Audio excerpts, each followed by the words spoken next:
और संहार। बात समझ में आई कि नहीं? बोलो हाँ या ना। तो भगवान विश्व की उत्पत्ति पालन संहार करते हैं, सारे दुखों का नाश करते हैं भगवान। कितने प्रकार के दुख होते हैं? दुख कितने तरह के होते हैं? 3 तरह के, 3 प्रकार के दुख होते हैं। कितने प्रकार के दुख होते हैं? कौन कौन से? दैहिक दैविक भौतिक तापा, राम राज्य का हो नहीं व्यापा। दैहिक दैविक भौतिक तापा, राम राज्य का हो नहीं। 3 प्रकार के दुख, दैहिक दैविक भौतिक। जो देह से उत्पन्न हो दैहिक, देवताओं से प्राप्त हो दैविक, भौतिक प्राणियों से मिले भौतिक। लेकिन जो भगवान की शरण में है उसे कोई भी दुख नहीं है। दुखी कौन है? मैया, दुखी कौन? जो भगवान से दूर है वो क्या है? दुखी। और जो भगवान की शरण में है? अच्छा एक बात बताओ, विभीषण राम से दूर थे तो दुखी थे कि सुखी थे? दुखी थे ना। राम से दूर थे तो लातें खा रहे थे विभीषण। क्या खा रहे थे? रावण ने लात मार के निकाल दिया कि नहीं? बोलो हाँ। मैया, विभीषण राम से दूर थे तो लातें मिल रही थीं, लेकिन जब विभीषण राम की शरण में गए तो लात खाके जब विभीषण आए राम की शरण में तो राम जी ने लंका का राजा बना दिया कि नहीं? विभीषण बनता है स्वामी जी, पर कथा का अमृत पी लेने के बाद तो भगवान ही मिल जाते हैं। और भगवान मिल गए तो फिर अमृत का और स्वर्ग का करेंगे क्या? ये साधु संत लोग स्वर्ग वर्ग थोड़ी जाना चाहते हैं। मैं आप लोग स्वर्ग जाओगी हैं? स्वर्ग में जाके क्या अप्सरा बन जाओगी? स्वर्ग वर्ग ना जाना, स्वर्ग नहीं। कहां चलोगे? भगवत धाम। भगवान के धाम को बैकुंठ कहते हैं। और देवताओं की जो देवताओं का स्थान है उसे स्वर्ग कहते हैं। स्वर्ग नहीं। राजा परीक्षित जी ने कहा कि मैं स्वर्ग जाकर क्या करूंगा? अमृत पीकर क्या करूंगा? मैं तो कथा का अमृत ही पीऊंगा। मेरे लिए तो कथा का अमृत ही श्रेष्ठ है, इससे बढ़कर और क्या होगा? अब सुखदेव जी ने परीक्षित जी को भागवत सुनाई और देवराज इंद्र को कर दिया विदा। इंद्र को बड़ा बुरा लगा। स्वर्ग में असत्य लोक में तराजू बांधी, एक पलड़े पर भागवत जी को रखकर दूसरे पलड़े पर स्वर्ग के सुखों को रखकर तौला। किसका पलड़ा भारी है? तौला तो भागवत जी का पलड़ा भारी था। भागवत जी की बराबरी कोई नहीं कर सकता। 18 पुराणों में भागवत जी सबसे श्रेष्ठ हैं। 17 पुराण लिखकर वेद व्यास जी को शांति नहीं मिली, लिखने वाले को भी शांति भागवत जी से ही मिली। तो जब भागवत जी लिखने वाले को भागवत से शांति मिली तो सुनने वाले को भी जब तक भागवत ना सुनी जाए तब तक आपके जीवन में भी शांति नहीं होगी। अच्छा एक बात और सुनो, देवताओं के राजा इंद्र का अभिमान समाप्त हुआ और भागवत जी से भगवान प्रकट हो गए। ये भागवत कौन है? प्रत्यक्षः कृष्ण एव ही। कृष्ण ही भगवान है, अर्थात भागवत ही कृष्ण है, कृष्ण ही भागवत है, भागवत ही भगवान है, भगवान ही भागवत है। इनमें कोई भेद नहीं। अब देखो, जब नारद जी महाराज सारे तीर्थों का भ्रमण करने लग गए तो एक बार भागवत जी देवर्षि नारद जी ने भी सुनी। सारे तीर्थों का भ्रमण किया नारद जी ने, पर शांति ना पश्यम कुत्रमिच्छर्मः मनः संतोषकारिका। भैया आप लोग शांत रहो। ये जो खड़े हैं ना पीछे वाले भैया, ए लाला चुप रहो, शांत रहो, खड़े रहो, बैठे रहो, बैठ जाओ, सब लोग बैठ जाओ।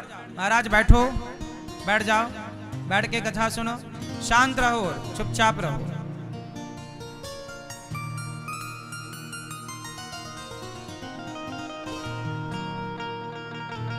देखो, एक बार नारद जी सारे तीर्थों के भ्रमण में निकले, पर नारद जी ने देखा क्या? नारद जी ने देखा सत्यम नास्ति तपः शौचम दयादानम न विद्यते उदिरं भरिणो जीवा वराकाः कूटभाषिणः। सत्यम नास्ति तपः शौचम दयादानम न विद्यते। नारद जी ने देखा कलयुग में क्या नहीं है? सत्यम नास्ति। कलयुग में सत्य मानो चला गया, सत्यम नास्ति। तपः, तप नहीं बचा, कम बचा। सत्यम नास्ति तपः शौचम दयादानम न विद्यते। ना दया बची, ना जब तब बचा। कलयुग में प्रायः चीजें लुप्त होने को आई। एक बार नारद जी सारे तीर्थों का भ्रमण करने निकले तो कहीं शांति का दर्शन नहीं हुआ। तब नारद जी वृंदावन गए और वृंदावन में देखा कि एक कन्या उदास बैठी है। एक बूढ़ा इस तरफ सो रहा, एक बूढ़ा इस तरफ। नारद जी ने कहा, देवी आप कौन हो? उन्होंने कहा कि महाराज मेरा नाम भक्ति है। अहम भक्ति ऋतिख्याता एमऊ में तनयऊ मतऊ। ये मेरे दो पुत्र हैं, ज्ञान और वैराग्य। तो क्या हुआ, आपकी परेशानी क्या है? बोले कलयुग में हमारे पुत्र बड़े परेशान हैं। कौन परेशान है? ज्ञान और वैराग्य। और कौन परेशान है? भक्ति। कलयुग में भक्ति परेशान। भक्ति तो फिर भी जवान है, ठीक है, पर इनके दो बेटे ज्ञान और वैराग्य बहुत परेशान हैं। ज्ञान और वैराग्य, ये ज्ञान क्या है? मैया कलयुग में ज्ञान की थोड़ी सी कमी है। किसकी कमी है? उत्तर दो मेरी मां। ज्ञान की। कलयुग में किसकी कमी है? ज्ञान की। अच्छा, ज्ञान की इतनी कमी है कलयुग में कि लोग अपने मां के साथ कैसा व्यवहार करना चाहिए, पिता के साथ कैसा व्यवहार करना चाहिए, पति के साथ कैसा व्यवहार करना चाहिए, पत्नी के साथ कैसा व्यवहार करना चाहिए, ये सामान्य व्यवहार का भी ज्ञान समाप्त हो गया। कलयुग में ज्ञान का स्तर इस तरह से गिर गया कि एक पुत्र को अपनी मां के साथ कैसा व्यवहार करना चाहिए, ये भी ज्ञान नहीं रहा स्वामी जी। पिता के साथ कैसा व्यवहार करना चाहिए, ये भी ज्ञान प्रायः लुप्त हो गया। पत्नी को पति के साथ, पति को पत्नी के साथ कैसा व्यवहार करना चाहिए, ये ज्ञान भी प्रायः लुप्त। अरे ज्ञान होता तो तलाक ही ना होता। क्या कहते हैं आप लोग? तलाक किसकी कमी से होता है? ज्ञान है इसलिए तलाक होता है कि ज्ञान की कमी है इसलिए तलाक होता है? जोर से। ज्ञान की कमी हो गई कलयुग में, ज्ञान नहीं रहा, इसलिए ज्ञान बूढ़ा हो गया।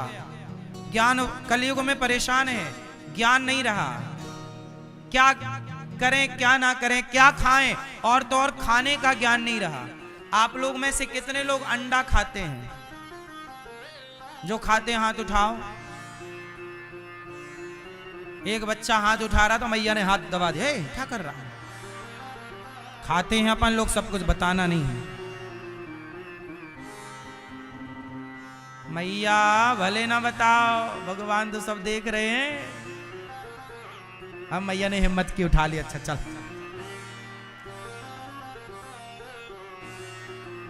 अच्छा एक बात बताओ, आप लोग अंडा खाते हो? खाते हो तो खाते तो हो ही ना, झूठ क्यों बोलना? नहीं खाते? मैया खाती थी आप तो आज बस खा के नहीं आई, आज नहीं खाई। अब सोचिए, अंडा भी कोई खाने की चीज है क्या? हड्डियां कौन चबाता है? कुत्ता। हड्डी कौन चबाता है? जिन हड्डियों को कभी कुत्ते चबाते थे, आज उन हड्डियों को आदमी चबा रहा है।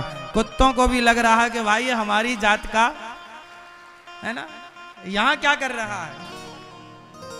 इसका मतलब मैया ज्ञान इस तरह से कम हो गया कि खाने पीने का भी ज्ञान नष्ट हो गया।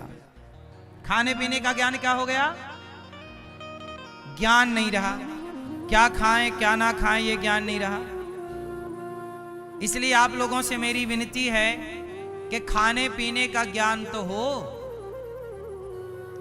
खाने पीने का क्या हो? ज्ञान। आप लोगों को खाने पीने का ज्ञान है कि नहीं? हाँ, क्या खाओ क्या ना खाओ। तो भक्ति ज्ञान विराग, आप तो कलयुग में क्या है कि ज्ञान प्रायः लुप्त हो गया और वैराग्य त्याग तो बिल्कुल भी नहीं है। बूढ़े बूढ़े लोग जिनके जीवन में परम त्याग होना चाहिए वो भी जगत में उलझे पड़े हैं। त्याग की बड़ी कमी है। इसलिए जीवन में जितना त्याग होगा उतना जीवन सुखमय होगा। चाह गई चिंता मिटी मनवा वे परवाह, जिसको कछु ना चाहिए सो ही साहनसाह। इस संसार में सबसे बड़ा आदमी कौन? जिसे कुछ नहीं चाहिए। और सबसे गरीब कौन? जिसे बहुत कुछ चाहिए। इसलिए कहता हूं कि चाह को खत्म कर देना समझदारी है। हमारी ऋषि मुनियों ने क्या किया? अपने भीतर की इच्छाओं को ही समाप्त कर दिया। कोई कामना ही नहीं। पड़े हैं पेड़ की छांव में, वाह वाह रे मौज फकीरा की। मौज देखिए कि मिल जाए तो 56 भोग खाए, ना मिले तो चना चबाए, चना भी ना मिले तो मस्त। तो इच्छाओं के गुलाम नहीं होना चाहिए। आजकल आप लोग किसके गुलाम हैं? एक सज्जन बोले कि महाराज देखो हम चाय के बिना नहीं रह सकते, चाय के गुलाम। एक बोला हम सिगरेट के बिना नहीं रह सकते, सिगरेट का गुलाम। एक बोला कि हम शराब के बिना नहीं रह सकते, शराब का गुलाम। एक बोला हम गांजा के बिना नहीं रह सकते, गांजे का गुलाम। एक बोला कि हम स्त्री के बिना नहीं रह सकते, स्त्री का गुलाम। और एक बोला कि हम भगवान के बिना नहीं रह सकते, भगवान का गुलाम। आप बताइए किसका गुलाम बनना सही है? जोर से। संसार की गुलामी करके क्या पाओगे? शराब के गुलाम होकर क्या पाओगे? स्त्री के गुलाम होकर क्या पाओगे? इसलिए मेरी मां, गुलाम होना ही है तो किसका?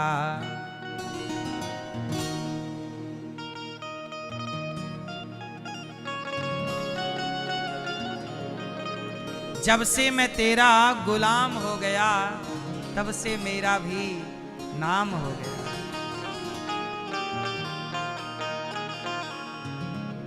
हाँ,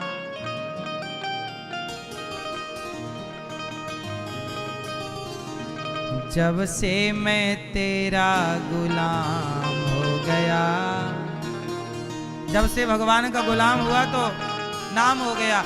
इसलिए कहता हूं गुलामी जगत की क्यों, जगन्नाथ की कर लो भैया, कल्याण हो जाएगा। सही है? जब से तेरा गुलाम हो गया तब से मेरा भी नाम हो गया। जब से तेरा गुलाम हो गया तब से मेरा भी नाम हो गया। वरना वरना क्या थी ये औकात मेरी, सबसे बढ़िया है सबसे खरी। वरना हमारी औकात क्या है? भगवान का नाम ही। इसलिए कहता हूं मीराबाई भगवान की गुलाम ना होती तो मीराबाई को कौन जानता? तुलसीदास जी राम के गुलाम ना होते तो तुलसीदास जी को कौन जानता? सूरदास जी भगवान के गुलाम ना होते तो सूरदास जी को कौन जानता? इसलिए कहता हूं संसार के गुलाम बनोगे कुछ ना पाओगे। गुलामी करनी ही है तो भगवान की करो। सही है ना भैया? कोई किसी का दीवाना, कोई किसी का दीवाना, भगवान के दीवाने बनो। तो कहने का अर्थ यही है कि कलयुग में भक्ति ज्ञान वैराग्य परेशान। तब नारद जी के चरण पकड़कर भक्ति ने कहा, हे नारद जी हमारे पुत्रों का दुख दूर करो। तब नारद जी बोले मैं कुछ करता हूं। तब नारद जी ने सनकादियों से कहा कि महाराज मेरे को उपाय बताओ कि भक्ति के बेटों का दुख कैसे दूर हो।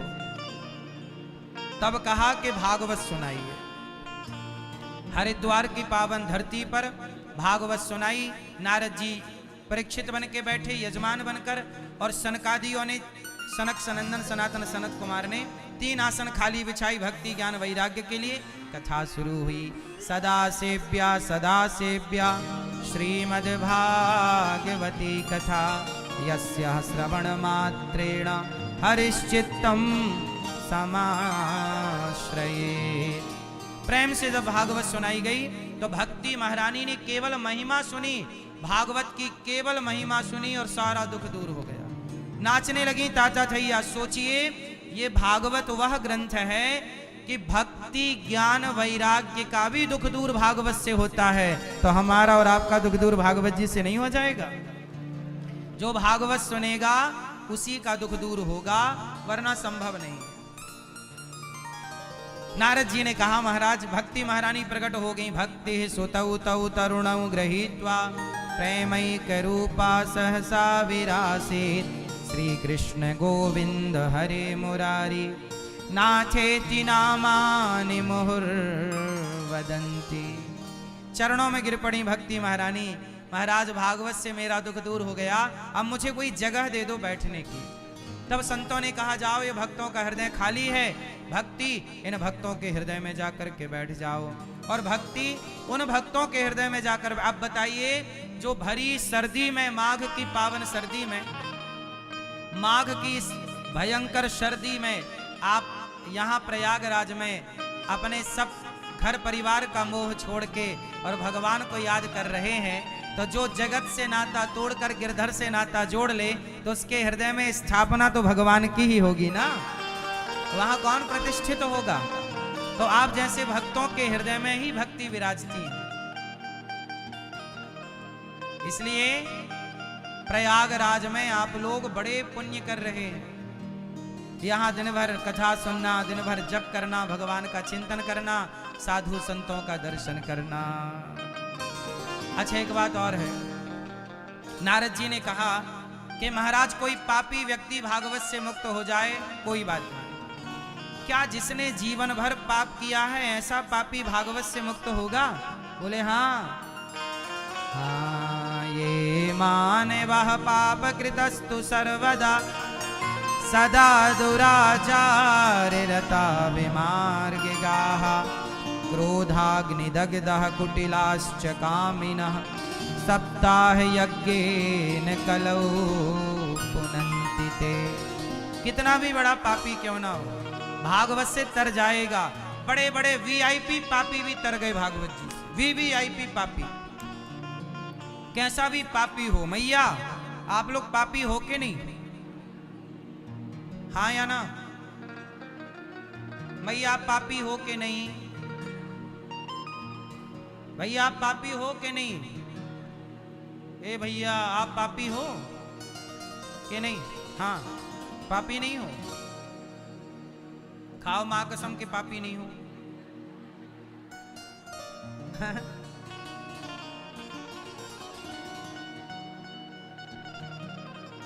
इस संसार में ऐसा कौन होगा जो पाप ना किया हो? अरे हम करोड़ों जन्म के पापी हैं। वो तो बड़ी कृपा है भगवान की, श्रीमन नारायण की, भगवान श्री सीता रामचंद्र जी की, श्री राधा रानी की, कि उन्होंने हम जैसे पापियों को स्वीकार कर लिया और धाम का वास दे दिया। तो ये कृपा पापियों पर की उन्होंने। हम करोड़ों जन्म के पापी।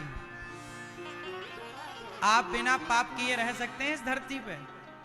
चलते हो चींटियां मर जाती हैं, नहीं मर जाती? फिर ये पाप है कि पुण्य है? घर बनाए हो, तो जब घर बनाए हो तो जमीन खोदी होगी, जमीन की खुदाई में कितने जीव मरे होंगे। बिना पाप के आप घर नहीं बना सकते। बोलो हाँ। आप जब घर बनाते हो तो नींव खोदते हो, उस नींव की खुदाई में कितने जीव जंतुओं की हत्या होती है। वो पाप नहीं है। जाने अनजाने में बहुत सारे पाप हम लोग करते हैं। सबसे बड़ा पाप क्या है? सबसे बड़ा पाप क्या है? क्या सबसे बड़ा पाप है मैया? झूठ बोलना पाप है, नदी किनारे सांप है। सबसे बड़ा पाप क्या? मैया आप झूठ बोलती हो कि नहीं? बोलो हाँ। नहीं बोलती हो? सास इतनी अच्छी और कहती हो अच्छी नहीं है, अच्छी नहीं है। इससे बड़ा झूठ क्या होगा? आपकी सास अच्छी है कि नहीं? हाँ अच्छी है, अच्छी ही है, बेमन से बोल रही है मैया। अच्छा आपके पति अच्छे हैं कि नहीं? तो अच्छा वाला पति किसने दिया? आकाश से टपका था कि सास ने दिया था? हाँ, पति अच्छा है, सास अच्छी नहीं है। वाह, जबकि अच्छा पति सास से ही आया है। हाँ? अच्छा पति किससे आया? तो जब पति इतना अच्छा तो सास कितनी अच्छी। जिसकी रचना इतनी सुंदर वो कितना सुंदर होगा। हाँ?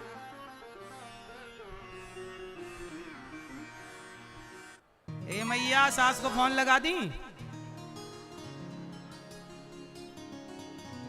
फोन लगा के मैया बता रही तारीफ चल रही है तुम्हारी। सास नहीं है, कहां गई? सुनो, भक्ति महारानी भक्तों के हृदय में जाकर के बैठ गई। नारद जी ने कहा क्या कोई पापी भागवत से मुक्त होगा? बोले हाँ, कितना भी बड़ा पापी हो। एक पंडित जी, अब एक कथा सुनाता हूं, जो कथा आपकी भी है, हमारी, हम सबकी एक कथा है। ये शास्त्रों की जो कथाएं हैं ना, वो हम सबकी कथाएं, हम सबके जीवन में रोज होने वाली घटनाएं। एक पंडित जी थे, आत्मदेव उनका नाम था। आत्मदेवः पुरे तस्मिन् सर्ववेद विशारदा, सब वेदों के ज्ञाता। तुंगभद्रा तटे पूर्वम, तुंगभद्रा नदी के किनारे एक पंडित जी रहते थे, उनका नाम है आत्मदेव। उनकी पत्नी का नाम है श्रीमती धुंधली देवी। पंडित जी आत्मदेव जो है ना, ये बहुत पूजा करते हैं, नित्य होम करते हैं, नित्य जाप करते हैं, नित्य जप तप करते हैं, सत्संग करते हैं। लेकिन इनके जीवन में एक कमी है। आत्मदेव जी नाम के एक पंडित जी हैं, उन्हें कोई पुत्र नहीं। क्या नहीं है? पुत्र, बेटा नहीं है। उन्होंने बहुत पूजा की, पाठ किया, जप किया, तप किया, अनुष्ठान किए, पर नहीं मिला तो नहीं मिला। अब उन्होंने इच्छा छोड़ दी कि हमें कोई बेटा चाहिए भी नहीं। इच्छाएं हमें रुलाती हैं। अच्छा, आपको बेटे की इच्छा है तो आपको कष्ट होगा, और बेटे की इच्छा है ही नहीं तो आपको कष्ट नहीं होगा। इसका मतलब बेटे के होने या ना होने से दुख नहीं है, इच्छाओं से दुख है। बेटा नहीं है, अब मीराबाई के बेटा नहीं है, उन्हें कोई दुख नहीं है। क्यों? क्योंकि उन्हें बेटे की इच्छा ही नहीं है। आत्मदेव जी को बेटा नहीं है तो दुख है, क्योंकि बेटे की इच्छा है। इसका मतलब मैया, दुख कौन देता है? जोर से, पीछे वाली मैया, सबसे पीछे वाले भैया, दुख कौन देता है हमें? हमारी इच्छाएं। इसलिए इच्छाएं कम करनी चाहिए कि ज्यादा? क्या? कम। आत्मदेव जी की इच्छा थी कि हमें बेटा हो, पर बेटा नहीं हुआ। हम तो आप लोगों से कहते हैं कि आप अपनी कोई इच्छा रखो ही मत। सच बताओ, आपके द्वारा रखी गई इच्छा, सोची गई इच्छा पूरी होती है क्या? अरे होता वही है जो भगवान को मंजूर होता है। जब ईश्वर का चाहा होना है तो हम चाहें ही क्यों, हम भगवान के पीछे पीछे चलते रहें। अच्छा एक बात बताओ, छोटा सा बछड़ा है, वो गैया के पीछे पीछे चलता है कि नहीं? बोलो हाँ। छोटा बच्चा है, माँ के पीछे पीछे चलता है कि नहीं? वो माँ से ये नहीं पूछता कि कहाँ जाओगी, वो तो जहां माँ जाएगी पीछे पीछे चलेगा। बस भगवान के पीछे पीछे चलो, भगवान महलों में रखें, झोपड़ी में रखें, हंसाएं, रुलाएं, सुख दें, दुख दें, हर परिस्थिति में भगवान के पीछे पीछे चलो। इसी में आपका परम सुख है, यही सुख है। क्योंकि आप चाह भी लो तो होना कुछ नहीं है। कैकई माँ ने चाह लिया कि मेरा बेटा राजा बने, क्या कैकई का चाहा हुआ? मैया क्या बोलती तू? क्या कैकई माँ का चाहा हुआ? जोर से, क्या कैकई माँ का चाहा हुआ? जोर से, नहीं हुआ। कैकई माँ वो हैं जिन्होंने राम को अपना दूध पिलाया। कैकई माँ ने राम को दूध पिलाया कि नहीं? कैकई माँ ने राम की तेल मालिश की कि नहीं? कैकई माँ की गोद में राम जी पले हैं, कैकई माँ का दूध पिया है राम जी ने, कैकई माँ के साथ राम जी सोए हैं। जैसे छोटा बच्चा आपके संग सोता है, ऐसे कैकई माँ के संग राम जी सो जाते थे। बड़ा लाड़, बड़ा प्यार। जरा सोचो कि जिन राम को दूध पिलाई माँ कैकई, उन कैकई की इच्छा पूरी नहीं हुई। हुई? कैकई माँ की इच्छा है कि मेरा बेटा भरत क्या बनेगा? राजा। कैकई माँ की इच्छा पूरी हुई? छोड़ो, क्या दशरथ जी की इच्छा पूरी हुई? मेरा राम राजा बनेगा। क्या राम जी, दशरथ जी के जीते जी दशरथ जी की इच्छा पूरी हुई? ना तो कैकई माँ की इच्छा पूरी हुई, ना तो दशरथ